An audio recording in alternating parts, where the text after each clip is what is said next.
ഞാൻ പ്രതീക്ഷിച്ചില്ലല്ലോ. ലുക്കില്ല, ലിപ്സ്റ്റിക് ഇല്ല.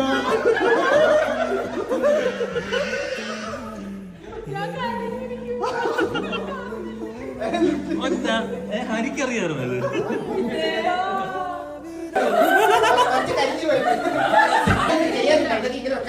നിങ്ങളെന്ന് ഞാനത് പ്രതീക്ഷിച്ചില്ലെന്നൊക്കെ പറഞ്ഞ കാര.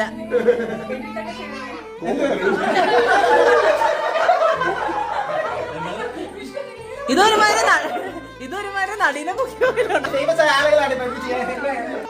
Happy anniversary.